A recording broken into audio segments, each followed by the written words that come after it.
Versículo 1.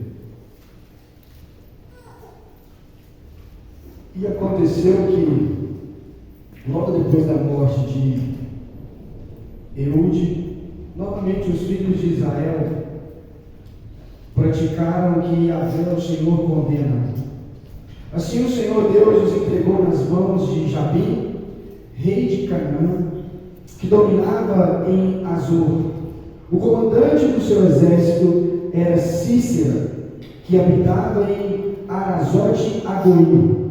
Os israelitas se lamentaram e clamaram ao Senhor, porque Jabim, que possuía 900 carros de ferro, os estavam subjugando há 20 anos. Nessa época, Débora, uma profetisa casada com Lapidote, julgava e liderava Israel. Senhor Deus e Pai, obrigado, Jesus, por esse dia.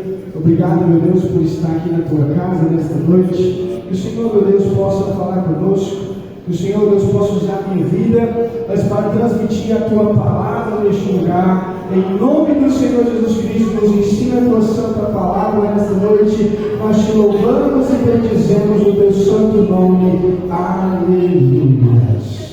Glória a Deus. Podemos assentar.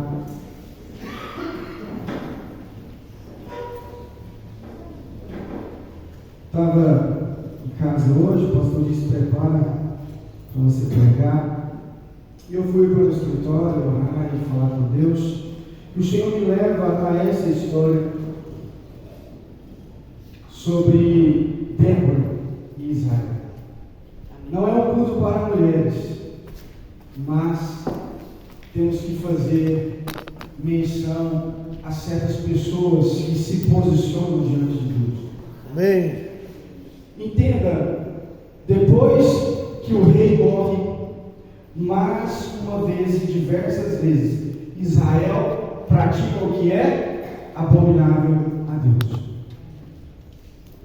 Todas as vezes, isso aqui não é só naquela época, todas as vezes que você abandona os caminhos do Senhor, ou começa a praticar aquilo que não agrada ao Senhor, você se tornará escravo do seu próprio pecado.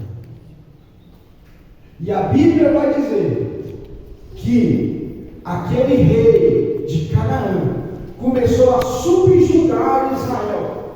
Talvez na sua versão bíblica pode estar a palavra, talvez, perturbava, ou oprimia, ou maltratava Israel. Por quantos anos? 20 anos. Então Israel pegou, e por 20 anos eles começaram a ser oprimidos por aquela nação.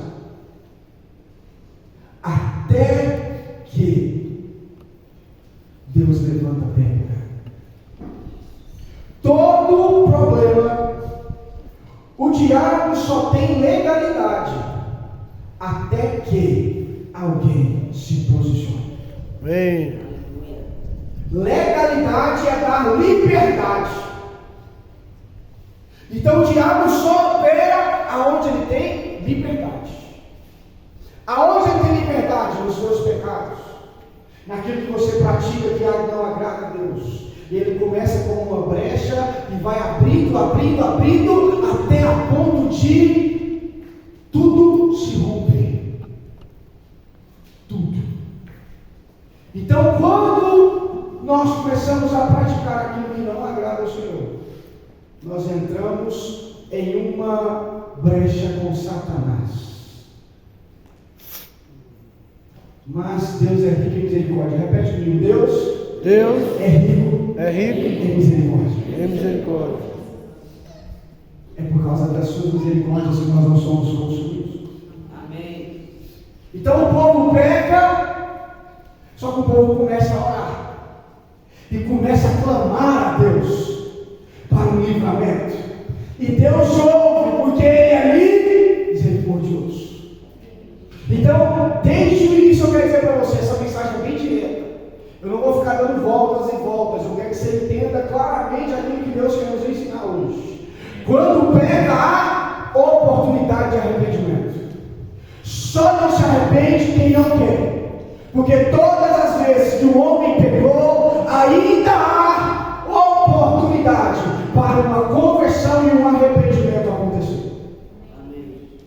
Então só permanece no pecado, longe de Deus, por escolha própria.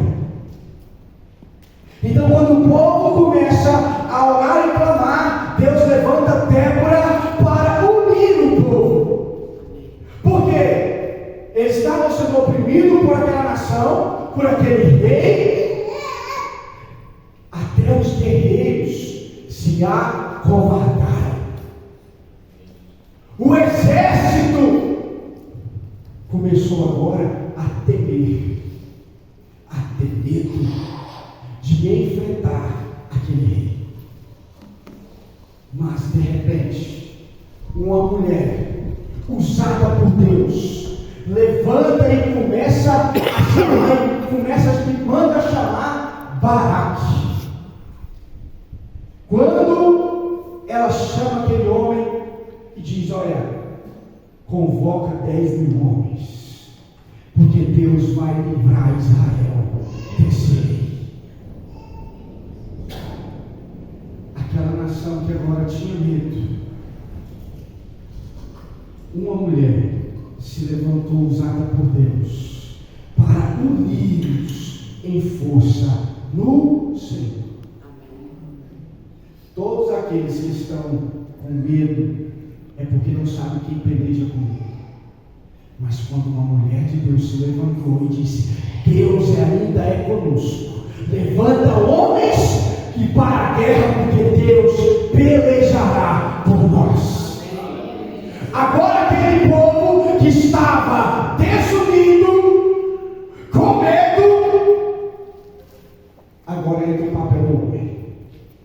Débora é usada para conclamar o povo juntamente com Baraque, mas é Baraque que vai para a batalha. Amém. E quando Baraque começa a chamar as tribos, e todo mundo começa a se unir, e os homens se levantam e vai para a guerra, porque a palavra de Deus disse: eles vão, eu vou levantar o rei, eles vão para o vale, e quando chegar no vale, eu darei a ela uma vitória tremenda. E aquele povo verá que eu ainda sou com Israel.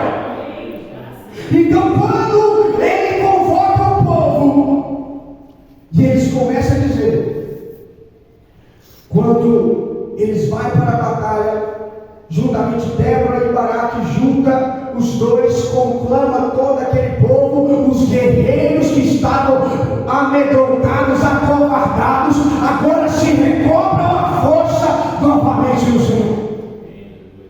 Lembra lá do Vale de Ossos Secos? Aquilo não era só ossos, não era de homem qualquer, ali estava o exército. Aleluia. A igreja do Senhor. Se eu pudesse titular essa mensagem, eu diria: a igreja está em guerra. Se você não está em guerra com Cristo, você está em paz com o mundo. Vou dizer mais uma vez: se você não está em guerra com Cristo, tu está em paz com o mundo. Quando já não há mais esperança, já não há mais força, precisa de haver um mover de Deus no nosso meio. Aleluia. Então aquele povo estava com medo, amedrontado, mas de repente é lançada sobre aquela nação uma palavra: Deus ainda é conosco. Amém. E quando essa palavra é lançada, o povo se recobra as forças. O povo não vai brigar. Mas eu quero destacar aqui algo que me chamou a atenção. Eu olhei e falei: a Deus, Deus me mostra, porque eu preciso entender o que está acontecendo aqui. No versículo 17, versículo 11, vai dizer: entre mentes, o queneu Éber tinha se separado dos demais queneus e do clã dos filhos de Obabe, sogro de Moisés, e tinha armado a sua tenda perto do carvalho de Tananim, que localizava-se próximo a Quedes. É interessante porque o autor aqui está falando sobre duas guerras entre Israel e o povo de Canaã, que era aquele rei Jebim, e o chefe do exército, que era Cícera. Então Deus estava levando o povo para uma batalha. De um lado o povo de Deus, de outro lado o inimigo do povo de mas no meio da batalha tinha uma tribo que estava entre as duas. E a Bíblia vai dizer que aquele homem, Éber, se afastou da sua tribo e ficou para trás. Olha que interessante. Eles ficaram para trás. Só que é engraçado porque quando o pastor acabou de ler aqui, não deixamos de congregar como é costume de alguns. Eles eram da tribo que descendia do sogro de Moisés. Quem era o sogro de Moisés? Jetro, homem de Deus. Mas mesmo assim, aquele povo resolveu se afastar do povo de Deus. E é engraçado porque quando nós começamos a não querer mais um compromisso verdadeiro com Deus, nós vamos afastando de pouquinho em pouquinho. É um culto que você não tem mais, é a Bíblia que você não lê mais, os hinos começam a mudar, quando de repente já tem uma música do mundo, você vai se afastando. Não, mas eu sou de Jetro, eu sou da família de Jetro, eu sou descendente, eu sou participante da descendência, eu sou parte de Deus, mas está longe do povo. E as brechas começam a entrar. Então, quando estava havendo duas guerras, uma guerra entre duas nações, eles estavam ali no meio, quietinhos, sem fazer nada, né? Tudo em paz com eles. Só que a Bíblia vai dizer que quando a guerra começou, a Bíblia diz que Deus colocou um pavor tão grande naquele povo, que eles tinham 900 carros de ferro, tudo foi destruído. Tudo destruído, porque a presença de Deus era com eles. E é engraçado porque todas as vezes que você vê o povo de Deus pelejando, uma das primeiras coisas que é citado é: Deus vai conosco, Deus vai na frente, Deus pelejará por você, porque aquele que é fiel ao Senhor, as suas batalhas é a batalha de Deus, as suas lutas é a luta de Deus, a tua enfermidade é Deus que cuida, o teu casamento é Deus que cuida, porque Ele cuida do seu.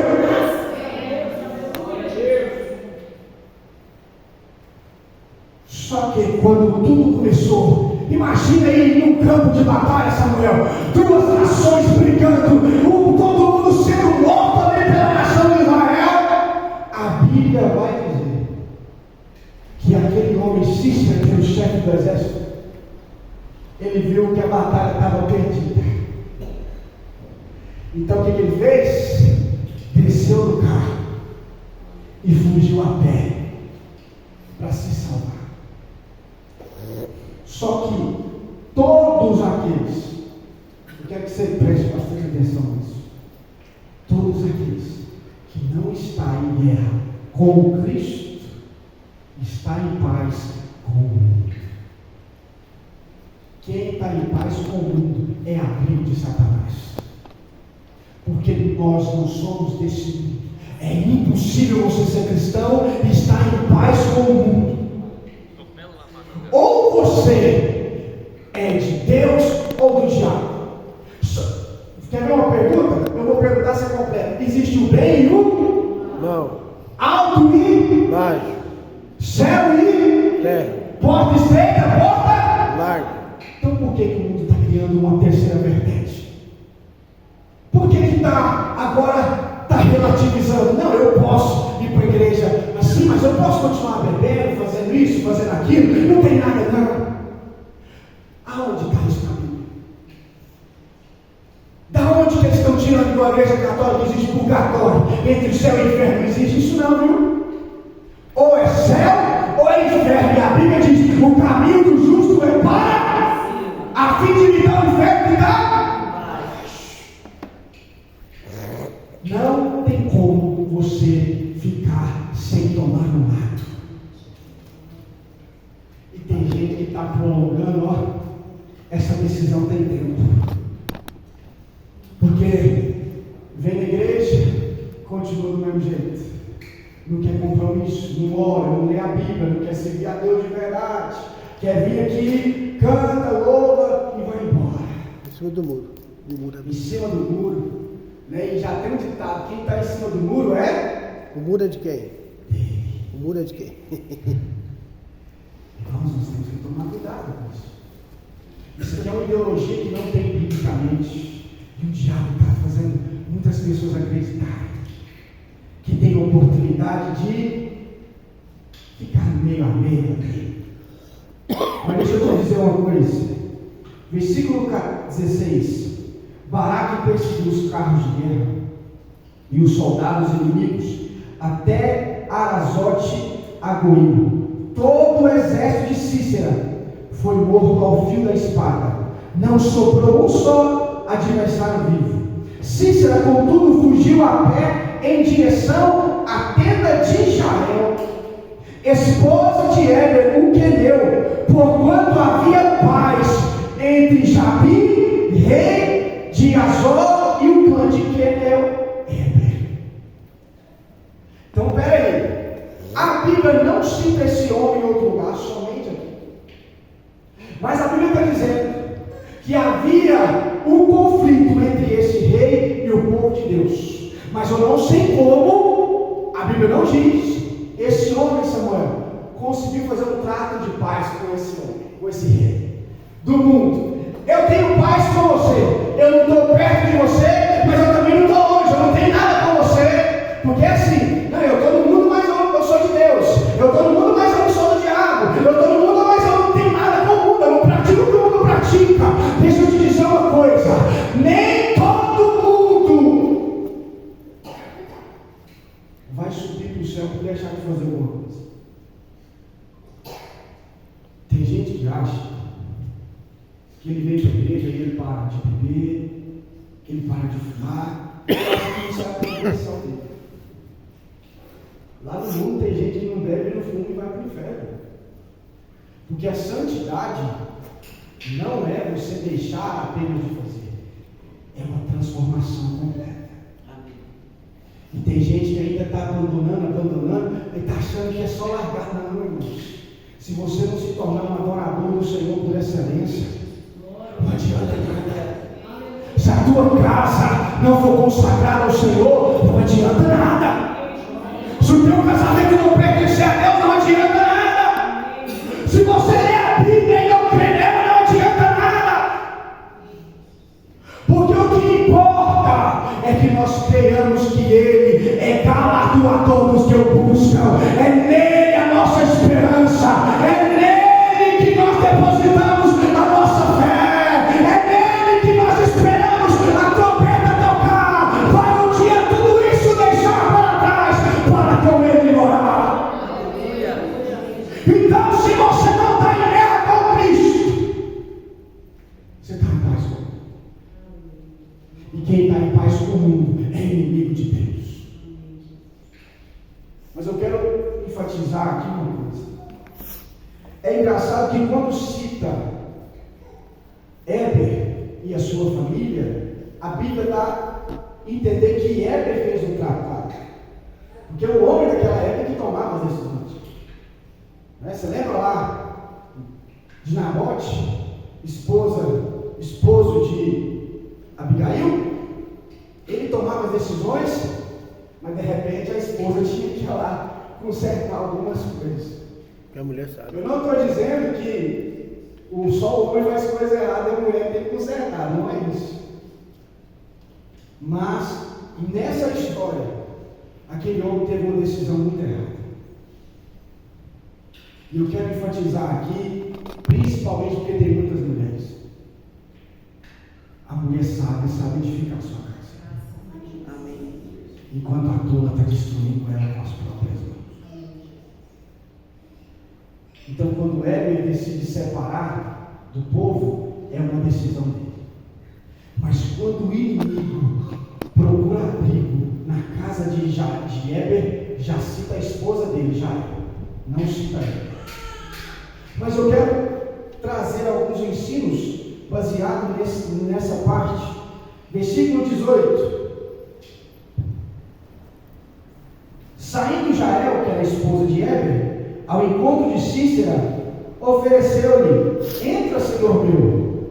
Isso aqui ela estava falando para quem? Para o inimigo de Deus, que estava fugindo da batalha. Então ele estava de a pé tentando fugir, salvar a sua vida, porque ele sabia que ele também morreria, porque ele era inimigo de Deus.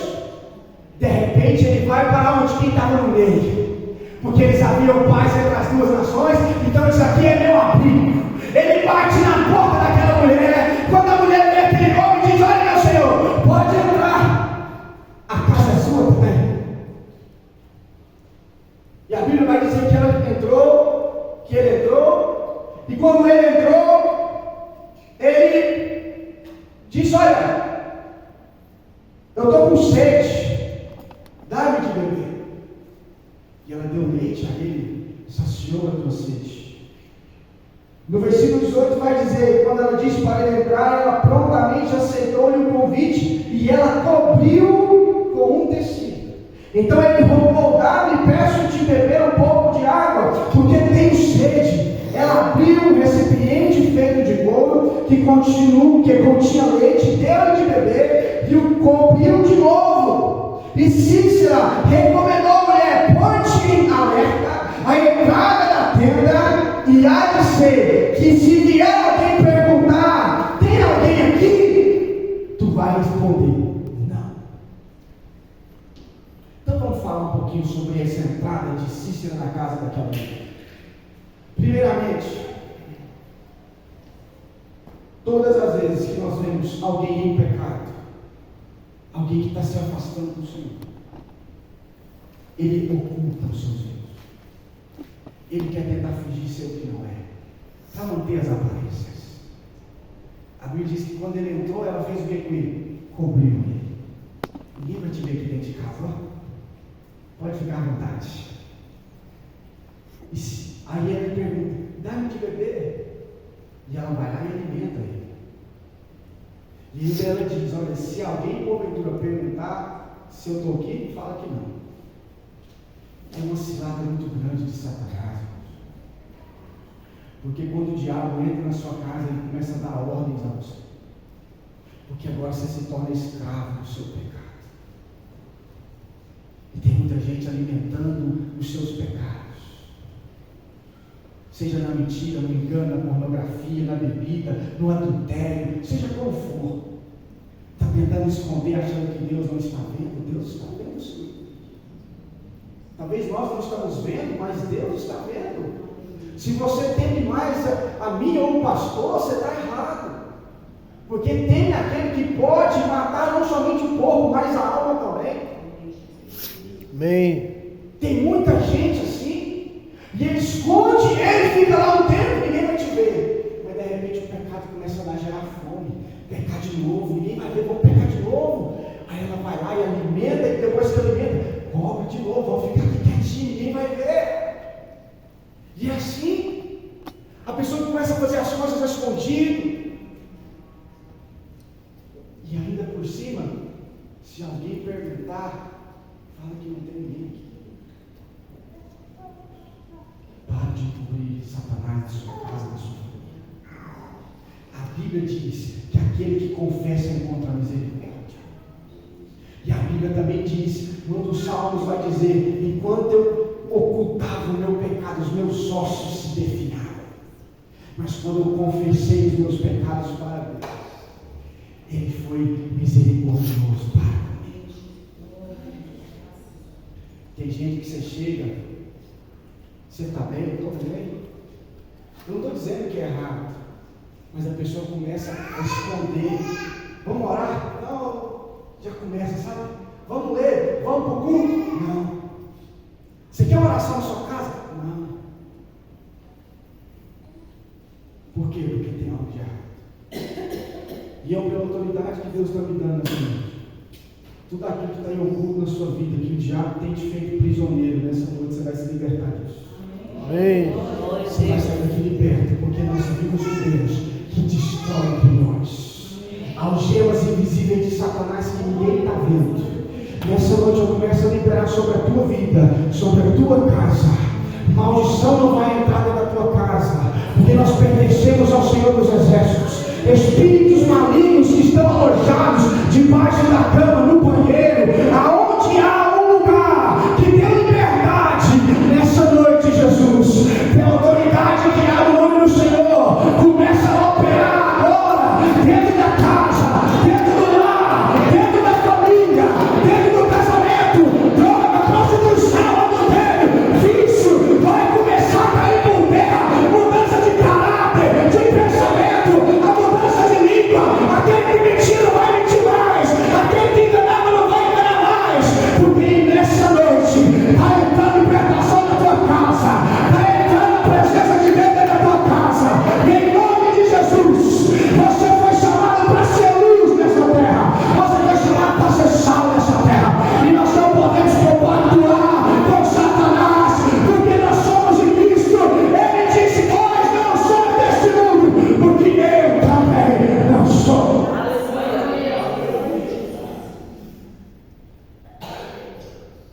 Põe um ponto final nisso. Para de alimentar Satanás com medo. Eu já vi gente dizer: eu não vou, eu tenho medo de fazer um compromisso com Deus,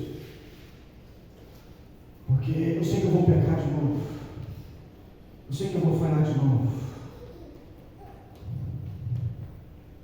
Para de olhar para o seu pecado, comece a olhar para Deus.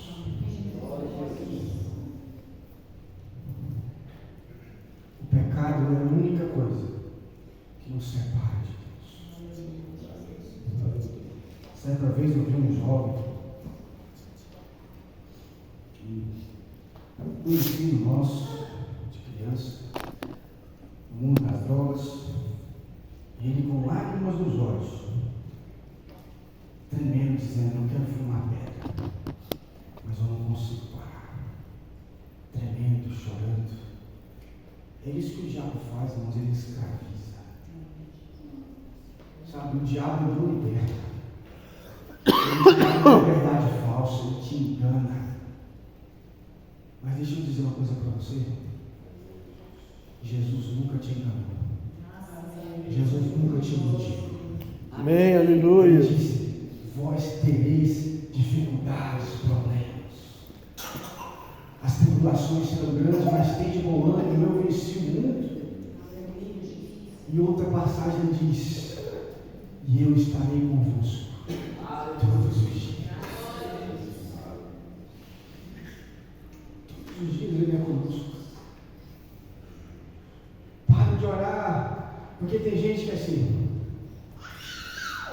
ele acorda dizendo: hoje eu não vou pecar. Eu estou falando de um pecado de estimação, se você me entende o que eu estou dizendo. Um pecado habitual, sabe, que ele não consegue largar, ele não consegue abandonar. E ele foca tanto no pecado, que cada vez o pecado cresce mais nele. Ao amanhecer, amanhã, na segunda-feira, porque eu sei que muita gente vai se posicionar hoje aqui. Você não vai levantar dizendo: hoje eu não vou pecar. Você vai levantar dizendo: hoje eu acordei para adorar o meu Deus. Amém. Não dê crédito a Satanás, porque quanto mais você olha para o teu pecado, você está tirando os olhos da cruz. E é a cruz que nos livra do pecado. É a cruz que nos restaura, é a cruz que nos liberta, é o sangue derramado, aquele sangue carmesí que nos purifica e nos faz branco como a neve. Então para de olhar para Satanás e comece um posicionamento com Deus. Quando eu li essa história, não sei se você já leu e sabe o final dela, mas aquela mulher estava preparando algo para aquele homem que ele mal sabia, porque ela acolheu aquele homem, porque o seu marido assumiu um tratado de paz, que provavelmente ela não se agradou, mas quando ela teve a oportunidade, eu acredito que ela orava para isso, dizendo: eu vou quebrar esse pacto, eu vou quebrar essa paz, porque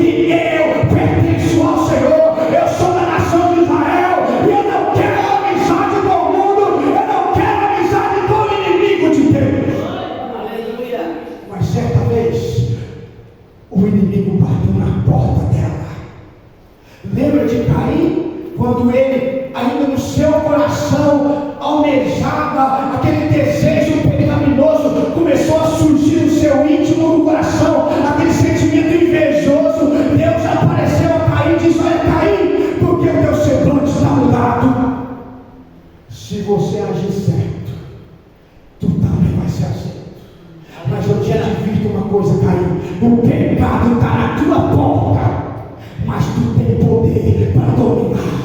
Aleluia. Desde o início de tudo, Deus sempre nos deu autoridade sobre todas as coisas. Aleluia.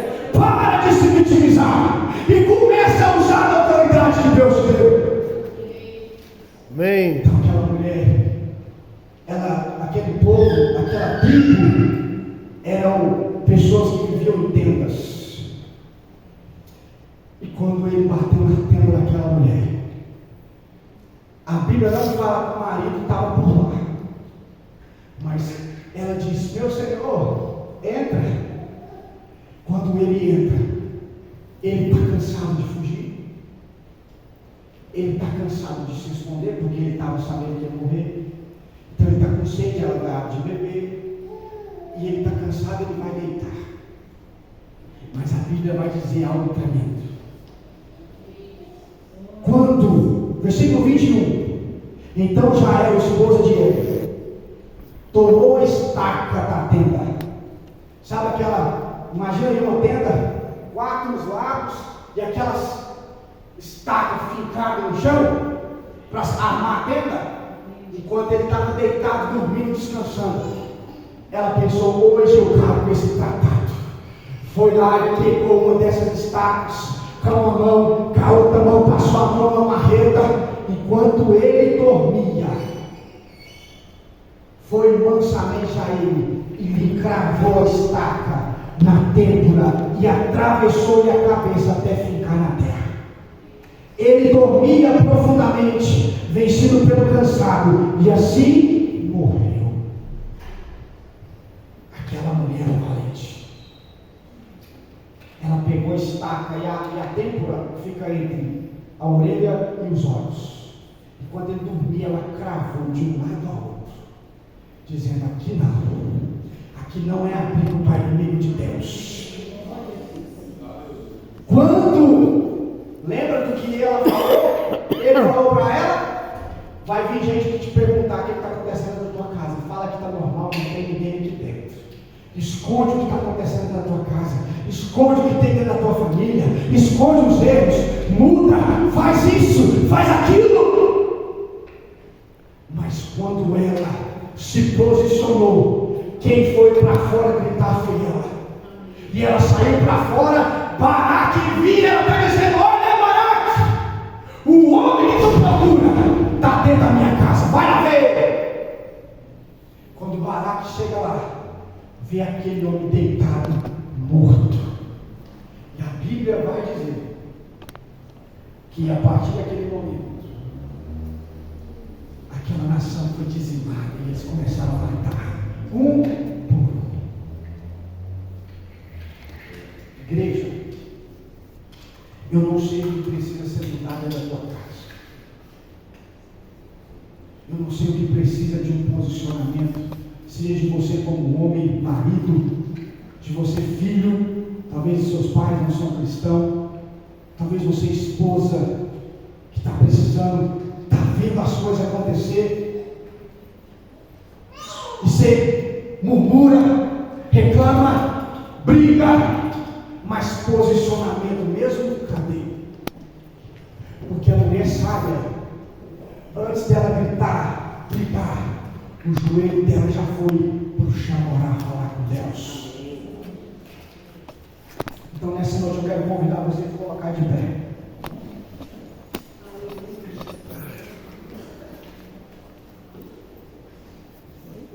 Nessa noite eu não estou aqui para emocionar ninguém. Eu não estou aqui para te fazer o melancólico chorar e dizer eu quero. Não. Para com isso. Eu não estou aqui pregando para criança espiritual. Estou pregando para gente que sabe o que quer e está vendo o que está acontecendo dentro de casa e precisa mudar. Esse ano está acabando, mas talvez esse ano também você passou tanta luta, e você vem e volta, é constante, começa e para. Até quando? Até quando você vai permitir que a tua família se afaste do caminho do Senhor? Que o teu casamento tome rumos que não agradam ao Senhor? Até quando você vai continuar com amizades que não agradam a Deus? Até quando? Aquela mulher, talvez ela poderia dizer como aquele homem de Deus disse: eu e a minha casa serviremos ao Senhor. Amém. Talvez o esposo não estava lá essas coisas com Deus, mas ela olhou e disse: mas eu vou. Aleluia. Pela minha casa e pela minha família. Aleluia.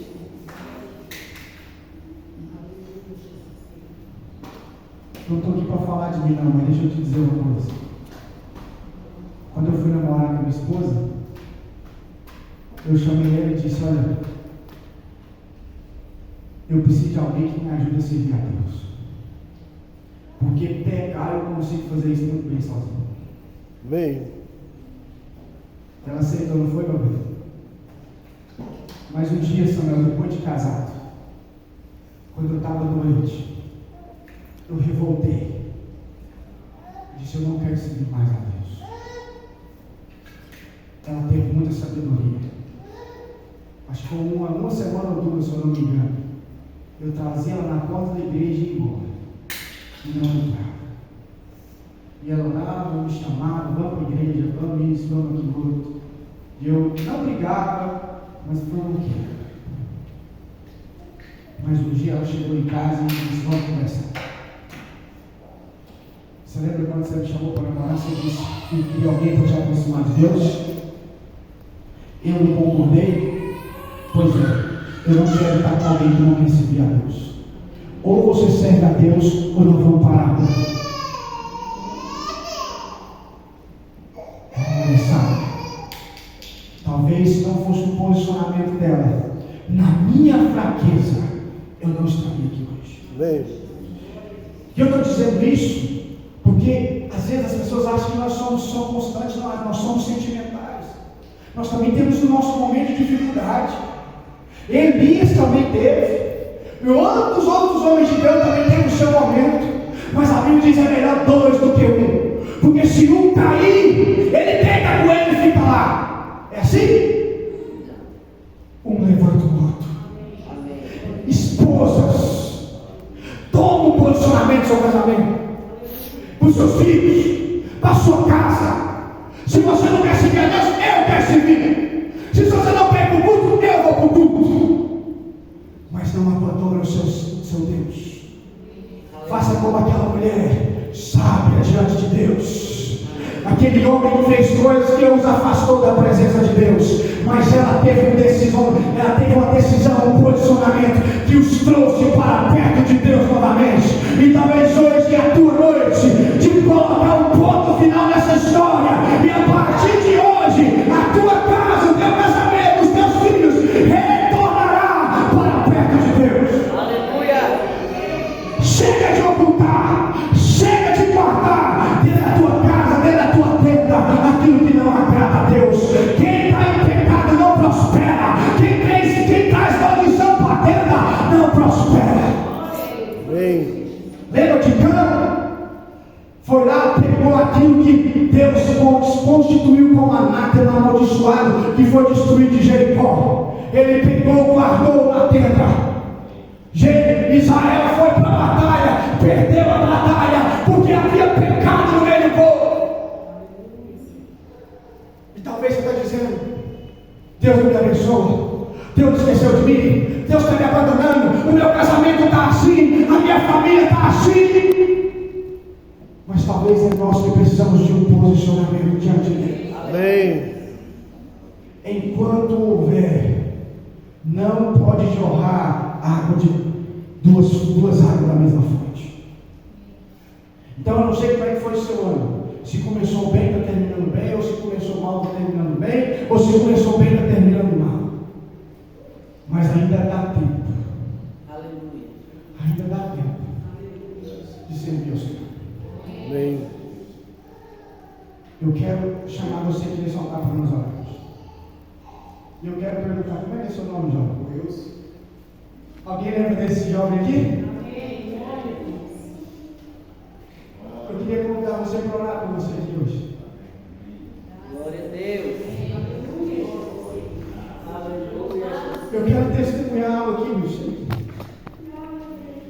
prometi que eu ia na sua casa, não foi? Eu não fui. Na segunda-feira, eu vou falar, minha esposa está ali. Eu notei seu telefone ou o seu endereço, um dos dois. E a minha esposa bateu na máquina roupa. E o Anderson, você conhece o Anderson? Eu fui na casa do Anderson, eu falei, Anderson, eu quero achar o Wilson. Ele falou que morava perto da Honda. E eu passei lá por diversas vezes perguntando a minha esposa. Mas eu orei e falei, Deus, eu vou ver ele na igreja, porque eu não tenho lugar para ele. Então eu estou aqui para testemunhar e agradecer a Deus. Porque com as minhas falhas, você me perdoa, eu não fui atrás de você, porque não foi porque eu quis. Mas tudo aconteceu, mas eu louvo a Deus, porque quando eu vi você entrando ali, meu coração estava. Meu coração estava. Eu quero orar você aqui na frente, eu quero orar por você e eu quero orar pelo Wilson também. Para aquelas mulheres, homens de Deus, que querem ver a sua família bem. Como eu disse, eu não quero emocionar ninguém. Isso aqui é um convite realmente para aqueles que querem uma vida de intensidade com Deus. Aleluia. Eu quero orar por você neste momento. Chega aqui no altar.